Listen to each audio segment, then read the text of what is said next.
This man controls $32 trillion and decides if you own anything. March 14th, 2023, Washington, D.C. The air inside the U.S. Treasury building was thick with panic.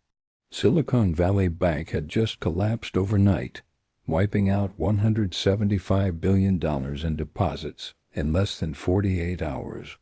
Regulators were sweating through their suits. We think governments collapse because of bad leadership, bad policy, or bad luck. We tell ourselves that elected officials are in charge when markets catch fire. We believe the people with the titles, the presidents, the treasury secretaries, the central bankers are the ones holding the extinguisher. That is the illusion. They called one man, one private citizen. His name is Larry Fink, and the moment those phones rang on his desk, the balance sheet of global power became impossible to ignore. Think about what that phone call actually meant. The most powerful government on Earth, commanding the world's reserve currency, sitting on a nuclear arsenal, leading the free world, needed permission from a private asset manager to stabilize its own banking system. This was not a consultation. This was not a courtesy call. This was insolvency knocking on democracy's door, and democracy answering with Larry Fink's phone number. The ledger had spoken. Sovereignty, it turns out, is only as strong as your solvency.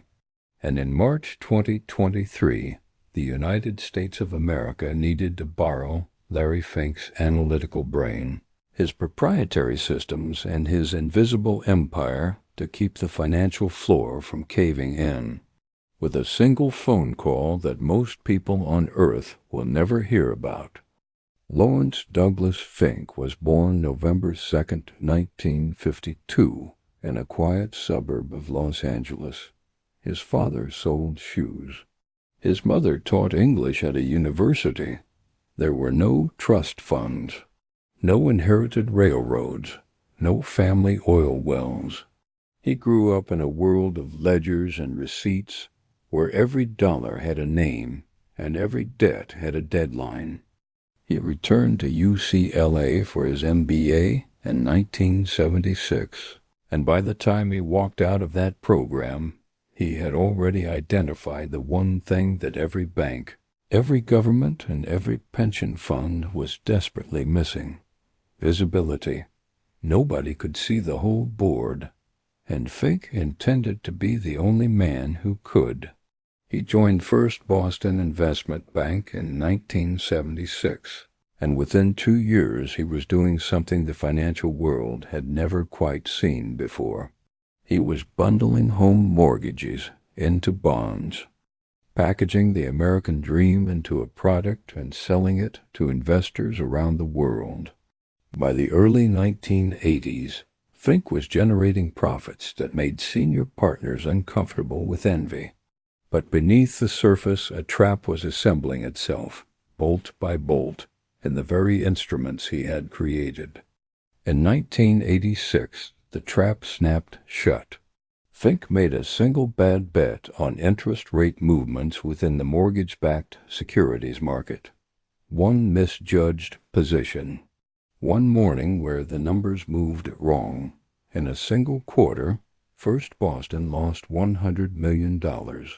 Let that number sink in. Not $100,000. Not $10 million. He stood in front of the partners and had no explanation. Not because he was dishonest. He became obsessed. Not with making money. Not with status. He became convinced that the fundamental problem in global finance was not greed or speculation. It was blindness. Banks couldn't see their own risk. Pension funds couldn't see what they held. Insurance companies were flying through fog with broken instruments. And whoever could build a system that removed the fog would not just survive the next crisis. In 1988, Fink left First Boston. He gathered 7 partners and secured $5 million in seed capital from Blackstone, the private equity giant. They named the new company Blackstone Financial Management, a name that would later change to BlackRock to avoid confusion. But the ambition was identical: build an empire on information, not intuition. The name stood for asset, liability, debt, and derivative investment network. But the name was almost too humble for what the system actually did. Aladdin could analyze thousands of securities simultaneously. It could model market scenarios across dozens of variables in real time. It could tell you with surgical precision exactly how much risk was hiding in any portfolio on any given morning before the market opened. And then Fink did something that most genius builders never do. He opened the door. He didn't keep Aladdin locked inside BlackRock as a private advantage. He licensed it. He sold access to pension funds, insurance companies, sovereign wealth funds, and central banks around the world. The pitch was simple and irresistible. Your portfolio is full of risk you cannot see. We can show you. Pay us a fee, and we'll illuminate the darkness. Institutions lined up. And with every new client who plugged into Aladdin, something extraordinary happened.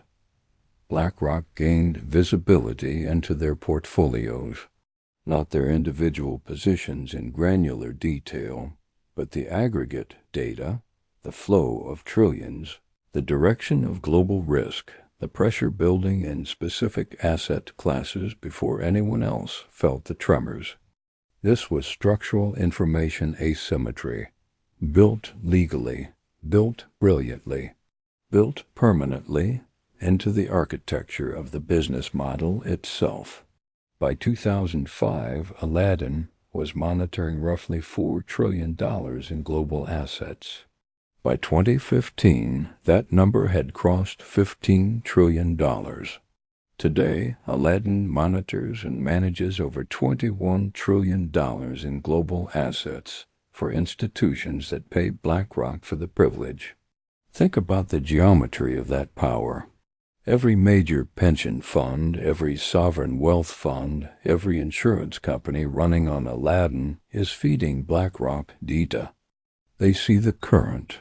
They feel the tide turning before any other hand gets wet. The perfect trap always looks like a gift. But Aladdin was only the foundation. The walls of the empire were built from index funds. In the late 1990s and accelerating through the 2000s, BlackRock began an aggressive campaign to convert the investment world to passive investing. The argument was mathematically elegant. Most active fund managers failed to beat the market over time. Why pay high fees for failure? Just buy the entire market through a low-cost index fund and capture average market returns. The pitch worked better than almost anyone anticipated. Trillions of dollars began flowing out of expensive, actively managed funds and into cheap, passive index funds. And BlackRock's iShares platform became the dominant vehicle for that migration. The number kept climbing. When you invest in an index fund, you do not own the underlying shares directly. You own shares of the fund. BlackRock owns the shares on your behalf, and BlackRock votes those shares. Read that sentence again, slowly. You put $50,000 into an S&P 500 index fund for your retirement. BlackRock purchases shares of Apple, Microsoft, Amazon, Exxon, and over 500 other companies on your behalf. Not you. BlackRock, you handed over your ownership rights the moment you signed into the fund. Multiplied across millions of retirement accounts, 401k plans, pension funds, and savings portfolios, this mechanism gives BlackRock voting authority over trillions in assets it does not technically own. the power without the liability, the control without the capital. By 2020, BlackRock, Vanguard, and State Street, the three passive index giants, collectively controlled voting rights over approximately 20 to 25% of shares in nearly every major publicly traded American corporation. 25% of every boardroom vote in every major company, controlled by three firms that most working Americans have never consciously interacted with. The Big Three had become the single largest voting bloc in corporate America, and they voted the same way, because they all used the same ESG frameworks, the same proxy voting guidelines, the same vision of what corporations should be and who they should serve. Starting around 2018, Fink began writing annual letters directly to the CEOs of every major corporation BlackRock invested in. These were not polite suggestions from a concerned investor. They were demands backed by the most powerful financial lever in the private sector. In his 2018 letter, Fink told CEOs that financial performance was no longer sufficient. Every company must demonstrate a social purpose or face the consequences. In 2020, he escalated. BlackRock would screen every portfolio for ESG compliance. And because BlackRock controlled the capital allocation of $11.5 trillion, when Fink declared a standard, the market followed. Not because of law, not because of regulation. Think about the scale of that. No elected official has that kind of power over corporate behavior. No government regulator can compel 18,000 publicly traded companies to restructure their board composition, their environmental disclosures, their social policies, and their supply chain ethics simply by writing a letter. Fink could, because Fink held the votes. Fink held the capital. Fink held the Aladdin data. And companies understood, instinctively and immediately. The cost of defiance was divestment, declining share prices, and board instability. ESG was not environmentalism. ESG was a financial lever disguised as a moral framework, and BlackRock held the handle. Now let us walk into the housing market, because this is where the balance sheet reached into ordinary American lives with both hands. After the 2008 financial crisis collapsed home prices by 30 to 50% in major metro areas, institutional investors moved in with cash. Hundreds of thousands of foreclosed homes were purchased at discounts that individual buyers could never compete with. Private equity firms and institutional investment vehicles, many managed or backed by BlackRock Capital, converted these homes into rental properties. Single-family home rentals at institutional scale turned out to be extraordinarily profitable. Renters paid above market rates, typically 20 to 40% above what a comparable mortgage payment would cost. They couldn't build equity. They couldn't vote with their wallets by leaving, because the same institutional capital owned the next available rental too. By 2023, institutional investors owned over 20% of single-family rental homes in major American metropolitan areas. In markets like Phoenix, Atlanta, and Las Vegas, that figure exceeded 30%. BlackRock was not the primary direct buyer. That is a crucial distinction. But BlackRock was the largest or second largest shareholder in the companies doing the buying. The home builders, the real estate investment trusts, the single-family rental platforms. BlackRock didn't need to own your neighbor's house directly.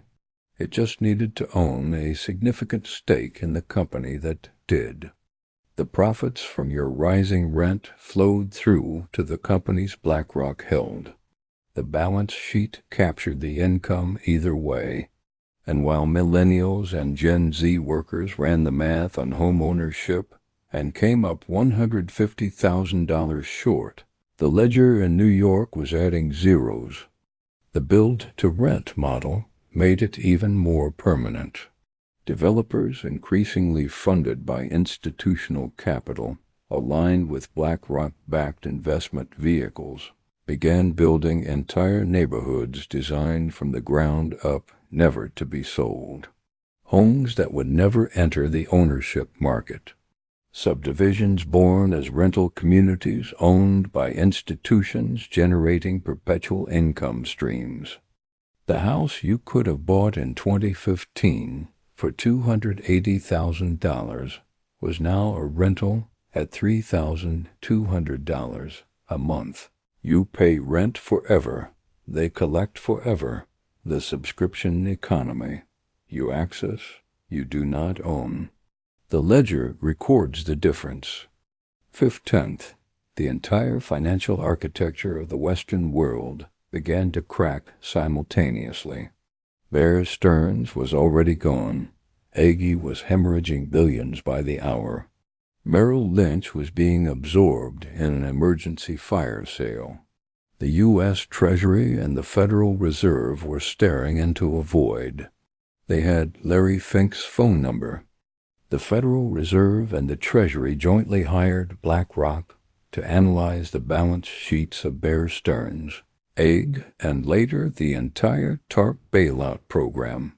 Fees to essentially perform a forensic audit on the corpse of the American financial system. Let that number settle. Hundreds of millions in fees. And simultaneously, BlackRock held investment positions in many of the very institutions it was being paid to evaluate. The conflict of interest was architectural. BlackRock was the only institution with the tools, the data, and the analytical depth to do it. They were indispensable. And indispensability is the most durable form of leverage that finance has ever produced. The pattern repeated in March 2020 when the global economy seized under the weight of the pandemic. Markets collapsed in a matter of days. BlackRock was managing the Fed's money, buying corporate bonds and ETFs on the Fed's behalf with the Fed's capital. The Fed ended up buying billions of dollars worth of BlackRock's own iShares products. This was the fourth branch of government performing its function. Here is the common ownership problem that almost no economist explains in plain language. State Street owns shares in all four. Competition is the engine of capitalism. But your largest shareholders, BlackRock, Vanguard, and State Street, own Delta too. A price war would hurt both companies. So instead, airlines coordinate implicitly, not through illegal back-channel calls. Industry-wide margin preservation over individual market share battles. The same dynamic applies to banks. The same dynamic applies to technology platforms. The big three own all of them. Competition is not eliminated. Academic studies on common ownership across industries have shown consistently higher prices. This is the trust era of the 1880s, rebuilt inside a passive index fund and made completely legal. Right now, today, in 2026, this system extracts from you at every point of contact. You need a mortgage. The four largest mortgage lenders in the country control roughly 40% of all U.S. home loans.